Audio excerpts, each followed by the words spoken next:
नमस्कार दोस्तों, आप पढ़ रहे हैं कक्षा 11वीं एनसीईआरटी इंग्लिश, जिसमें आज हम पढ़ेंगे हॉर्नबिल बुक का लेसन 8 सिल्क रोड। तो देखिए, इस लेसन के 3 इंपॉर्टेंट क्वेश्चन आंसर हम पढ़ चुके हैं। आज हम 4 और इंपॉर्टेंट क्वेश्चन आंसर पढ़ने वाले हैं, तो ध्यान से समझना। सबसे पहले चौथा इंपॉर्टेंट क्वेश्चन ये करेंगे और 5वां इंपॉर्टेंट क्वेश्चन ये करेंगे, 6वां इंपॉर्टेंट क्वेश्चन ये करेंगे और 7वां इंपॉर्टेंट क्वेश्चन ये करेंगे। तो ध्यान से समझना। तो देखिए, चौथा क्वेश्चन, गिव रीजंस यानी कि कारण बताइए for the following statements. Statement का मतलब होता है कथन और फॉलोइंग का मतलब होता है निम्नलिखित। तो नीचे आपको ये कथन दिया है, इस कथन के लिए हमें कारण बताना है। अब देखिए कथन क्या है, तो यहाँ टिबेटन का मतलब होता है तिब्बती और मास्टिफ्स जो है कुत्तों के लिए कहा जाता है। तो हम कह सकते हैं तिब्बती कुत्ते वर पॉपुलर यानी होता है लोकप्रिय या प्रसिद्ध इन चाइना, और अपोस्ट्राफियस यानी चाइना के, और इंपेरियल होता है शाही, और कोर्ट्स यानी अदालत या दरबार होता है। तो यहाँ बात हो रही है कि जो तिब्बती कुत्ते थे वो चीन की शाही दरबार में या शाही अदालतों में लोकप्रिय थे। क्यों थे, इसका हमें कारण बताना है। तो देखिए क्वेश्चन क्या है कि तिब्बती मास्टिफ, जिन्हें हम कुत्ते भी कह सकते हैं, जो तिब्बती कुत्ते थे चीन की शाही अदालतों में वो काफी लोकप्रिय थे। क्यों थे, इसका हमें कारण बताना है। अब देखिए अथवा में ये क्वेश्चन इस प्रकार से भी पूछा जा सकता है कि विच डॉग्स यानी कौन से कुत्ते वर फेमस यानी प्रसिद्ध हैं, और इन चाइना यानी चाइना में, तो चाइना में कौन से कुत्ते प्रसिद्ध थे, यह भी पूछा जा सकता है। तो देखिए चैप्टर में हमने आपको बताया था कि जो तिब्बती मास्टिफ हैं यानी जो तिब्बती कुत्ते हैं, ये चीन की शाही अदालतों में बहुत लोकप्रिय हैं, बहुत प्रसिद्ध हैं। ये शिकारी कुत्तों के रूप में भी लोकप्रिय हैं और प्राचीन काल में इन्हें इस सिल्क रोड के द्वारा लाया गया था। ये विशाल आकार के कुत्ते होते हैं और काले रंग के होते हैं। ये रखवाली करने के रूप में उपयोग किए जाते हैं और ये बहुत उग्र खूंखार होते हैं, निडर होते हैं, ये किसी से नहीं डरते हैं। तो देखिए आंसर बताया गया है कि जो तिब्बती मास्टिफ हैं यानी तिब्बती कुत्ते जो हैं, उन्हें शिकारी कुत्तों के रूप में चीन की शाही अदालतों में लोकप्रिय रखा गया है। वो लोकप्रिय हैं शिकारी कुत्तों के रूप में, और कहाँ पे, चीन की शाही अदालतों में। उन्हें जो है तिब्बत से भेंट स्वरूप लाया गया था प्राचीन काल में, और सिल्क रोड के जरिए, जो सिल्क रोड है उस रोड के जरिए उन्हें लाया गया था तिब्बत से। और वे वाच डॉग्स, अब देखिए वाच डॉग्स वे कहलाते हैं जो कुत्ते निगरानी करते हैं, रखवाली करते हैं, तो उनके रूप में इनका उपयोग किया जाता है। और ये विशाल होते हैं, मतलब भारी शरीर होता है इनका, और काले रंग के कुत्ते होते हैं, और वे उग्र भी होते हैं यानी खूंखार होते हैं और निडर होते हैं। तो देखिए ये 4 लाइन का आंसर बताया गया है। अब हम देखते हैं, एक लाइन तो क्वेश्चन की हमें मिल जाती है, ये लाइन क्वेश्चन की मिल गई, बाकी 3 लाइनें बची हुई हैं, तो इनको हम ट्रांसलेट से बनाएंगे। तो देख लेते हैं कौन कौन से मीनिंग कठिन है। तो देखिए पहली लाइन यदि हम देखें तो तिब्बती मास्टिफ शिकारी कुत्तों के रूप में चीन की शाही अदालतों में लोकप्रिय थे।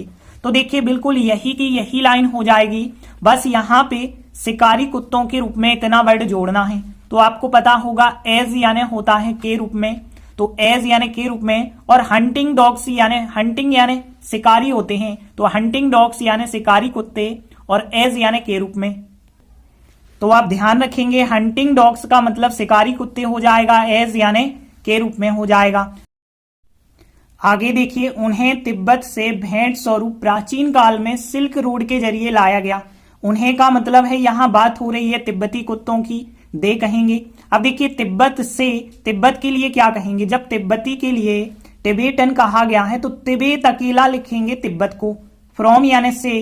अब देखिए भेंट स्वरूप के लिए यहाँ पे जो लिखा गया है as a tribute, as a tribute का मतलब है कि भेंट स्वरूप। तो ध्यान रखना, एज आ ट्रिब्यूट का मतलब है भेंट स्वरूप। और एंशिएंट प्राचीन होता है, एंशिएंट टाइम्स यानी प्राचीन काल, इन यानी में, और सिल्क रोड को सिल्क रोड ही लिखेंगे के जरिए। देखिए यहाँ पे के जरिए को अलोंग लिखा गया है, तो ध्यान रखना अलोंग का मतलब के जरिए, और ब्रिंग होता है लाना, ये तो आपको पता होगा। और ब्रिंग का 3rd फॉर्म और 2nd फॉर्म होता है ब्रॉड। तो यहाँ पे आप ध्यान रखेंगे कि ब्रॉड यानी लाया गया, अलोंग यानी के जरिए, सिल्क रोड के जरिए, इन यानी में, द एंशिएंट टाइम्स, और एज आ ट्रिब्यूट यानी भेंट स्वरूप, और फिर फ्रॉम तिब्बत यानी तिब्बत से। आगे देखिए, वे का मतलब है दे हो जाएगा। वाच डॉग्स आप जानते हैं रखवाली करने वाले कुत्ते कहलाते हैं। इंग्लिश में हमने यहाँ पे लिखा है वाच डॉग्स। और एज यानी के रूप में, एज यानी के रूप में, और उपयोग किए जाने वाले यानी हो जाएगा यूज्ड। तो यूज्ड का मतलब उपयोग किए जाने वाले। और विशाल को यहाँ पे लिखा गया ह्यूज, ध्यान रखना। ह्यूज का मतलब भारी भरकम होता है विशाल, तो ध्यान रखना ह्यूज हो जाएगा। और ब्लैक डॉग्स यानी काले कुत्ते हो जाएगा। फिर आगे देखिए, वे यानी दे हो जाएगा। उग्र को फ्यूरियस कहते हैं, ये तो आपको पता होगा, तो फ्यूरियस हो जाएगा। एंड निडर यानी फियरलेस होता है, ये भी आपको पता होगा, तो फियरलेस हो जाएगा। और यहाँ फ्यूरियस हो जाएगा। तो देखिए ज्यादा कठिन वर्ड बिल्कुल भी नहीं है। एक तो हो गया हंटिंग डॉग्स यानी शिकारी कुत्ते, एज आ ट्रिब्यूट यानी भेंट स्वरूप, अलोंग यानी के जरिए हो गया, और ब्रॉड ब्रिंग का थर्ड फॉर्म होता है, आपको पता होगा लाना, और ह्यूज यानी विशाल होता है, और उग्र के लिए फ्यूरियस होता है, और फियरलेस यानी निडर होता है। तो देखिए फिर पहली लाइन देखते हैं। तो देखिए यहाँ पे आपको क्वेश्चन की ये पूरी लाइन लिखनी है, उसके बाद लिखना है एज यानी के रूप में, और फिर हंटिंग डॉग्स के रूप में। तो क्या किया हमने, पहले यहां से यहां तक लिखा, उसके बाद एज के रूप में, हंटिंग डॉग्स के रूप में। फिर आगे देखिए, उन्हें का मतलब है दे हो जाएगा। उन्हें लाया गया यानी पास्ट सिंपल, लेकिन पेसिव वॉइस बनेगा। तो यहाँ दे के साथ वाज वर में से वर सहायक क्रिया हो जाएगी, तो दे वर, और ब्रिंग का थर्ड फॉर्म ब्रॉड, तो दे वर ब्रॉड, उन्हें लाया गया। फिर अलोंग यानी के जरिए, the silk road, silk road के जरिए लाया गया। इन द एंशिएंट टाइम्स यानी प्राचीन काल में। और फिर भेंट स्वरूप के लिए एज आ ट्रिब्यूट यानी भेंट स्वरूप, और फ्रॉम यानी से, और तिब्बत को हमने यहाँ पे जो वर्ड बताया तिब्बत कहा जाता है, तो तिब्बत लिख देंगे। तो दे वर ब्रॉट, उन्हें लाया गया। Along the silk road, silk road के जरिए। इन द एंशिएंट टाइम्स यानी प्राचीन काल में। एज आ ट्रिब्यूट यानी भेंट स्वरूप, और फ्रॉम तिब्बत यानी तिब्बत से। फिर आगे देखिए, दे का मतलब है वे वाच डॉग्स के रूप में उपयोग किए जाने वाले विशाल काले कुत्ते होते हैं। देखिए होते हैं यानी केवल प्रेजेंट है, तो इस एमआर में से आर सहायक क्रिया आ जाएगी। तो दे आर यानी वे होते हैं।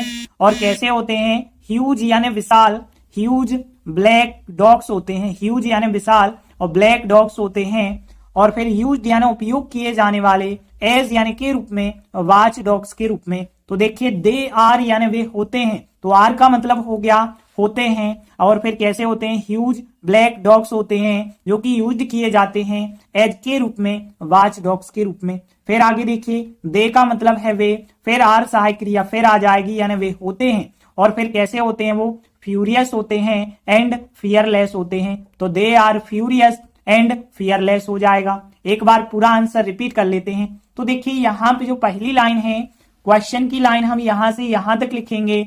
फिर एज हंटिंग डॉग्स यानी शिकारी कुत्तों के रूप में। फिर दे वर ब्रॉट, उन्हें लाया गया। अलोंग द सिल्क रोड यानी सिल्क रोड के जरिए। In ancient times as a tribute from Tibet. और फिर they are huge black dogs used as watch dogs. और फिर दे आर सहायक क्रिया फ्यूरियस एंड फियरलेस। तो देखिए इस प्रकार से हमारा आंसर बन जाएगा। ये बिल्कुल भी ज्यादा कठिन नहीं है, बस आपको एक दो बार प्रैक्टिस करनी है, आराम से बन जाएगा।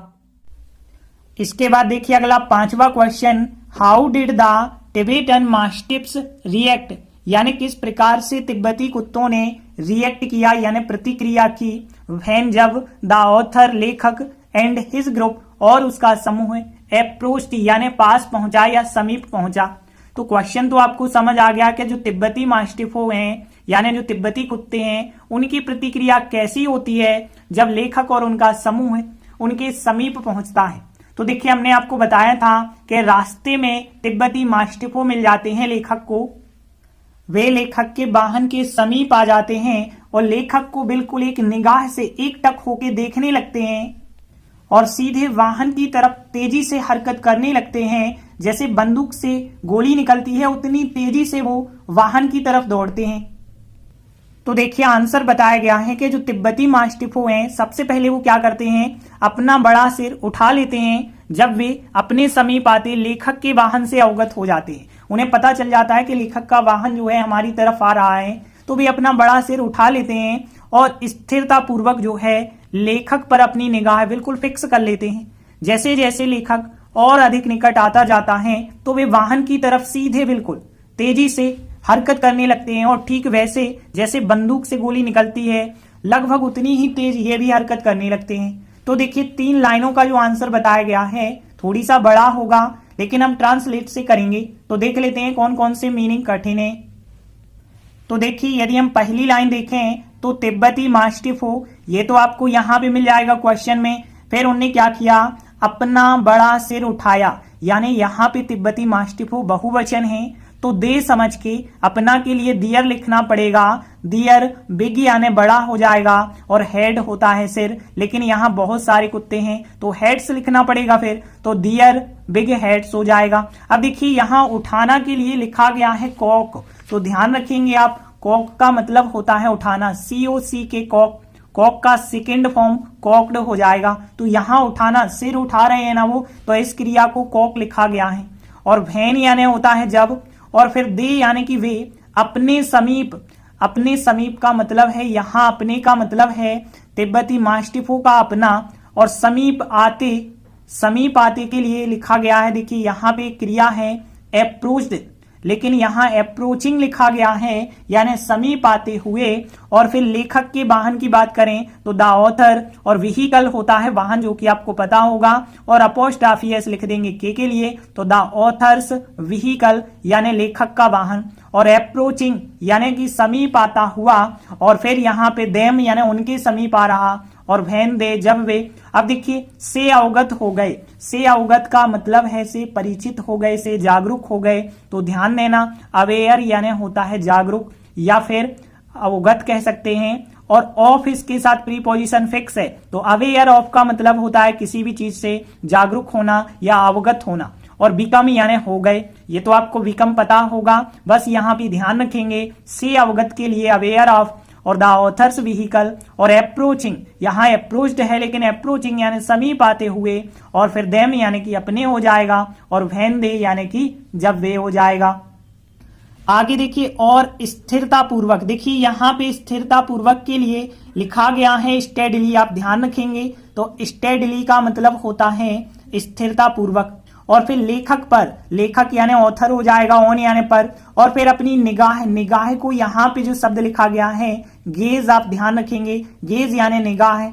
और फिर फिक्स कर ली को फिक्स ही कहेंगे, इंग्लिश वर्ड लिखा गया है, और फिक्स का सेकंड फॉर्म हो जाएगा फिक्स्ड, और अपनी यानी हो जाएगा दियर, तो दियर गेज यानी कि अपनी निगाह, और फिक्स्ड यानी फिक्स कर ली। और फिर आगे देखिए जैसे जैसे लेखक अधिक निकट आता गया, तो एज यानी जैसे होता है या जैसे जैसे भी हम कह सकते हैं, लेखक यानी द ऑथर। अब देखिए अधिक निकट, देखिए निकट को नियर कहते हैं, नियर की 3 डिग्री होती है आपको पता होगा, तो नियर, नियरर, नियरेस्ट, तो यहाँ नियरर लिखा गया है।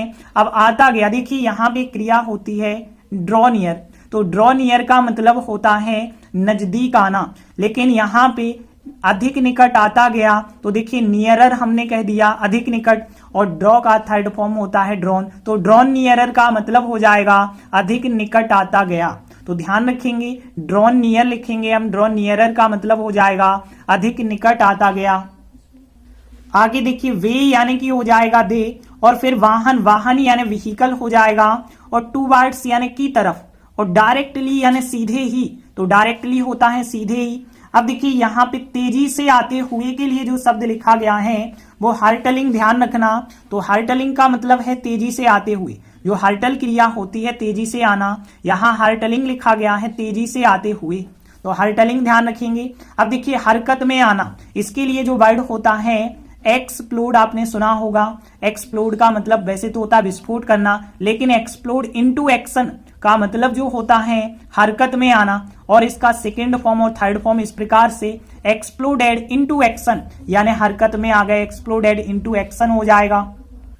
और आगे देखिए ठीक वैसे यानी जस्ट लाइक होता है, ये आपको पता होगा, ठीक वैसे जैसे यानी जस्ट लाइक हो जाएगा। बंदूक को गन कहते हैं, और से निकली यानी फ्रॉम हो जाएगा, और बुलेट यानी गोली हो जाएगी, एंड ऑलमोस्ट और लगभग उतनी ही तेज यानी एज फास्ट, एज यानी के जैसा भी होता है, के रूप में होता है, एज उतना भी होता है, तो एज फास्ट हो जाएगा, almost as fast, and bullet यानी गोली, फ्रॉम यानी से निकली हो जाएगा, बंदूक यानी गन, और जस्ट लाइक यानी ठीक वैसे जैसे के लिए हो जाएगा। तो देखिए कितने वर्ड यहाँ पे हमने देखे हैं, वो वर्ड देख लेते हैं एक बार। एक तो हमने देखा कॉक्ड, कॉक्ड का मतलब उठाया, अवेयर ऑफ देखा यानी से अवगत, और बिकम यानी हो गए, और फिर स्टेडली हो गया स्थिरता पूर्वक, और फिर यहाँ पे गेज का मतलब हो गया निगाह के लिए कहा गया है, और ड्रॉन नियरर हो गया अधिक निकट आता गया, और फिर इसके बाद हर्टलिंग यानी कि तेजी से आता हुआ, और एक्सप्लोडेड इनटू एक्शन का मतलब हरकत में आना होता है। तो देखिए यहाँ ज्यादा भी वर्ड नहीं है, ऐसे 6-7 वर्ड ही हैं बस। तो देखिए अब पहली लाइन देखते हैं, तिब्बती मास्टिफो लिखेंगे यानी कि जो टिबेटन मास्टिफ्स हैं वो लिखा हमने। फिर उनने क्या किया, कोक्ड किया यानी उठाया, दियर बिग हेड्स उठाया यानी अपने अपने बड़े सिर उठाए। तो यहाँ पे तिब्बती मास्टिफो ने यानी कि जो टिबेटन मास्टिफ्स हैं उनने कोक्ड यानी उठाया, दियर बिग हेड्स अपने बड़े सिर उठाए, वैन दे यानी जब वे, वैन दे यानी कि जब वे। अब देखिए यहां से देखें ना तो परफेक्ट टेंस है, पास्ट परफेक्ट, तो हेड सहायक क्रिया के साथ थर्ड फॉर्म लगाना होगा, तो वैन दे हेड, और फिर वी कम यानी हो गए, और अवेयर ऑफ यानी से अवगत हो गए, अवेयर ऑफ यानी से अवगत हो गए, और द ऑथर्स व्हीकल यानी लेखक के वाहन से, द ऑथर्स व्हीकल यानी लेखक के वाहन से, और अप्रोचिंग यानी समीप आते हुए, अप्रोचिंग यानी समीप आते हुए, और अपने को यहाँ पे डियर ना कह के देम कहेंगे क्योंकि देम अकेला है, तो देम यदि उसके साथ कोई चीज लिख देते, जैसे यहाँ पे हमने लिखा है डियर के बाद बिग हेड्स लिखा है, लेकिन यहाँ डियर के बाद कुछ नहीं लिख रहे, तो डियर समझ लीजिए देम में बदल चुका है। तो when they had become aware of the author's vehicle approaching them हो जाएगा। एंड, और देखिए एंड स्टेडली और स्थिरता पूर्वक, एंड स्टेडली और स्थिरता पूर्वक, फिक्स्ड यानी कि फिक्स कर ली, और फिर दियर गेज यानी कि अपनी निगाहें फिक्स कर ली, और फिर ऑन द ऑथर यानी कि लेखक पर। एंड स्टेडली और स्थिरता पूर्वक फिक्स्ड कर ली, दियर गेज यानी अपनी निगाहें, और फिर ऑन द ऑथर यानी लेखक पर। फिर देखिए एज यानी जैसे जैसे, द ऑथर यानी कि लेखक, और फिर देखिए हेड सहायक क्रिया के साथ थर्ड फॉर्म लिखना, तो एज जैसे जैसे, द ऑथर लेखक, हेड, और फिर ड्रॉन नियरर, ड्रॉन नियरर यानी कि अधिक निकट आता गया था, तो ड्रॉन नियरर हो जाएगा।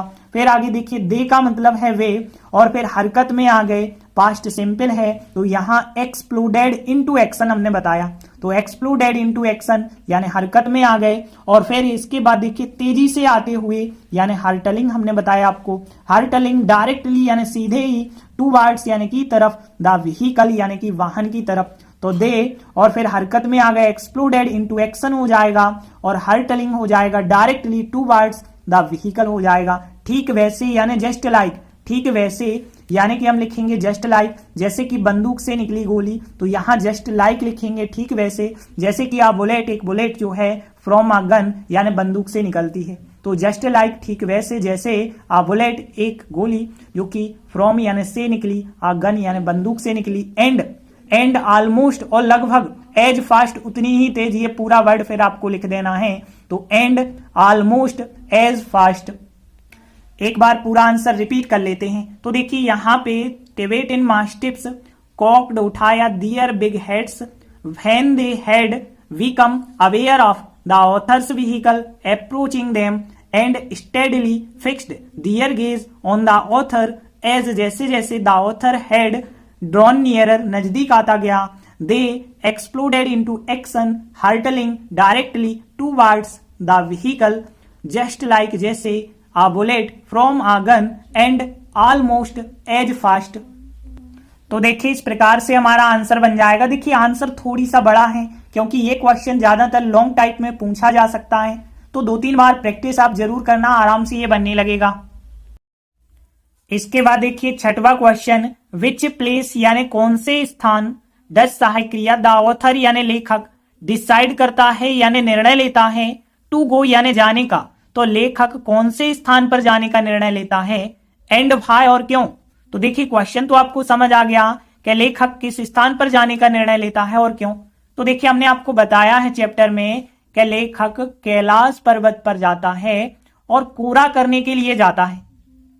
तो देखिए आंसर बताया गया है कि लेखक कूड़ा पूरा करने के लिए कैलाश पर्वत जाने का निर्णय लेता है। बहुत सरल सा आंसर है। देखिए इसमें ज्यादा मीनिंग कठिन भी नहीं है। लेखक यानी कि द ऑथर हो जाएगा, कोरा को कोरा कहते हैं, कंप्लीट यानी पूरा करना, टू कंप्लीट यानी पूरा करने के लिए, कैलाश पर्वत को माउंट कैलाश कहते हैं, और जाने का यानी टू गो, और निर्णय लेना यानी डिसाइड होता है। तो देखिए ज्यादा कठिन आंसर बिल्कुल नहीं होगा, प्रेजेंट सिंपल का वाक्य है। सबसे पहले हम लिखेंगे द ऑथर यानी लेखक, और फिर जाने का निर्णय लेता है। तो देखिए यहाँ पे देखें तो डिसाइड टू गो है, लेकिन जब प्रेजेंट सिंपल लिखेंगे तो डिसाइड में एस जोड़ के डिसाइड्स टू गो हो जाएगा, और कहीं भी जाते हैं तो टू लगा के चलते हैं तो टू माउंट कैलाश हो जाएगा, और टू कंप्लीट यानी पूरा करने के लिए, द कोरा यानी कोरा पूरा करने के लिए, तो द ऑथर यानी कि लेखक, और फिर डिसाइड्स टू गो। इतना हो गया क्वेश्चन का, the author decides to go, और फिर टू लगा के कहीं भी जाते हैं तो टू लगाते हैं, टू माउंट कैलाश, और टू कंप्लीट यानी पूरा करने के लिए, और फिर कोरा पूरा करने के लिए। तो देखिए इस प्रकार से हमारा आंसर बन जाएगा, जो कि बहुत आसान है, सब लोगों से आराम से बन जाना चाहिए। इसके बाद देखिए अगला 7वां क्वेश्चन, ब्रीफली कमेंट ऑन का मतलब है संक्षिप्त में टिप्पणी करना। तो देखिए क्वेश्चन कुछ इस प्रकार से दिया गया है कि द पर्पज यानी उद्देश्य ऑफ द ऑथर्स जर्नी यानी लेखक की यात्रा टू माउंट कैलाश यानी माउंट कैलाश के लिए लेखक की यात्रा का उद्देश्य। तो देखिए क्वेश्चन क्या है, कैलाश पर्वत पर लेखक की यात्रा का उद्देश्य बताइए। तो आपसे पूछा जाएगा, ये क्वेश्चन वो बदल के दे सकते हैं, यहां लिख देंगे व्हाट इज द पर्पज और फिर of the author's journey to mount Kailash, यानी कि कैलाश पर्वत पर लेखक की यात्रा का उद्देश्य क्या था। तो देखिए चैप्टर में हमने आपको बताया है कि लेखक हैं जो निक मिडल्टन, वो एक प्रोफेसर हैं, और प्रोफेसर होने के साथ साथ वो साहस वाले काम भी करते हैं, यानी वो एडवेंचरर भी हैं।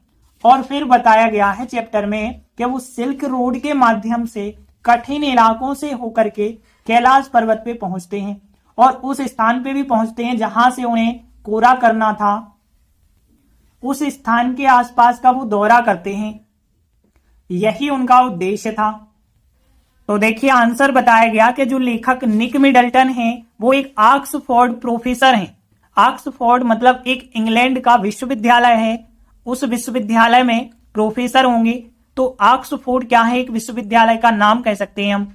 तो वहां पे वो प्रोफेसर हैं, उसके साथ साथ वो एक एडवेंचरर भी हैं। एडवेंचरर का मतलब एक साहस का काम करने वाले व्यक्ति, और वह क्या करते हैं, सिल्क रोड के माध्यम से सबसे कठिन इलाके का अनुसरण करते हैं। सबसे कठिन इलाके जो होंगे वहां से अपनी यात्रा शुरू करते हैं, और वो कैलाश पर्वत पे पहुंच जाते हैं, और फिर वो उस स्थान के आसपास जाकर कोरा पूरा करने के लिए उस पवित्र स्थान का दौरा भी करते हैं। ये सब जो है उनकी यात्रा का उद्देश्य था। तो देखिए 3 लाइनों का आंसर है, तो देख लेते हैं कौन कौन से मीनिंग कठिन है। तो देखिए पहली लाइन देखें तो निक मिडल्टन लेखक का नाम है, और ऑक्सफोर्ड प्रोफेसर यही वर्ड लिखेंगे, एक के लिए एन आर्टिकल हो जाएगा, तो एन ऑक्सफोर्ड प्रोफेसर। और होने के साथ साथ भी ध्यान रखना, होने के साथ साथ भी के लिए एज वेल एज कहा जाता है, जो कि आपको पता होगा। तो एज वेल एज का मतलब होने के साथ साथ भी होता है, और फिर एडवेंचरर एन एडवेंचरर हो जाएगा।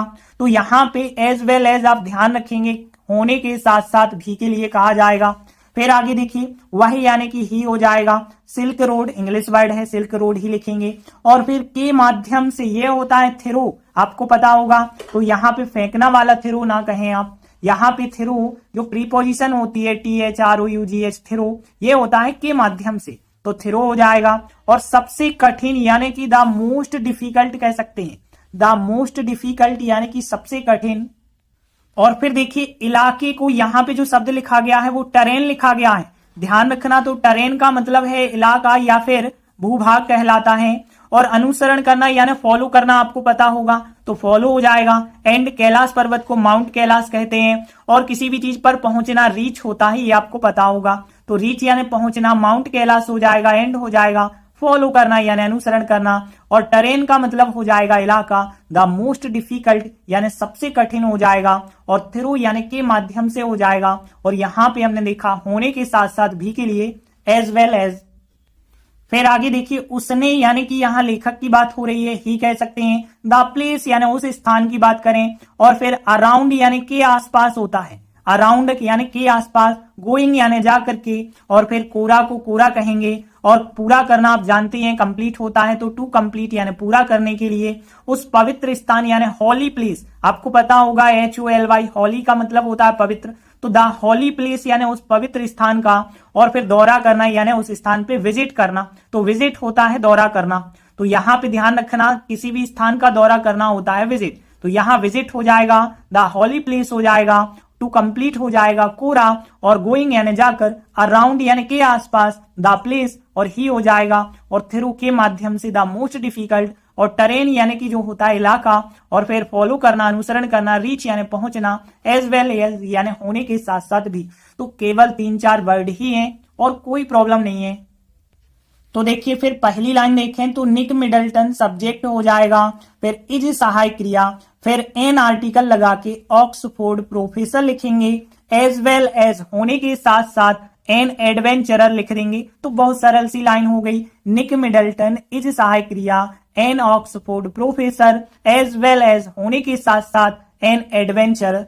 और फिर देखिए आगे, वह का मतलब हो जाएगा ही, और फिर अनुसरण करना, प्रेजेंट सिंपल देखें फॉलो होता है, फॉलो में एस जोड़ के फॉलोज, तो फिर हो जाएगा ही फॉलोज, वह जो है अनुसरण करता है सबसे कठिन इलाके का। देखिए किसी भी चीज का अनुसरण करना होता है फॉलो, तो फॉलोज हो जाएगा सबसे कठिन इलाके को, द मोस्ट डिफिकल्ट यानी सबसे कठिन, और इलाका को टरेन हमने कहा है तो द मोस्ट डिफिकल्ट टरेन हो जाएगा, और फिर थ्रू यानी के माध्यम से, द सिल्क रोड यानी सिल्क रोड के माध्यम से, तो फिर ही फॉलोज, वह फॉलो करता है द मोस्ट डिफिकल्ट टरेन, और थ्रू के माध्यम से, द सिल्क रोड के माध्यम से, और कैलाश पर्वत पर पहुंचता है, एंड रीचेस और पहुंच जाता है, और माउंट कैलाश पे पहुंच जाता है। तो एंड रीचेस, रीच यानी पहुंचना, प्रेजेंट सिंपल एस जोड़ के रीचेस पहुंचता है, और फिर माउंट कैलाश यानी कैलाश पे पहुंच जाता है।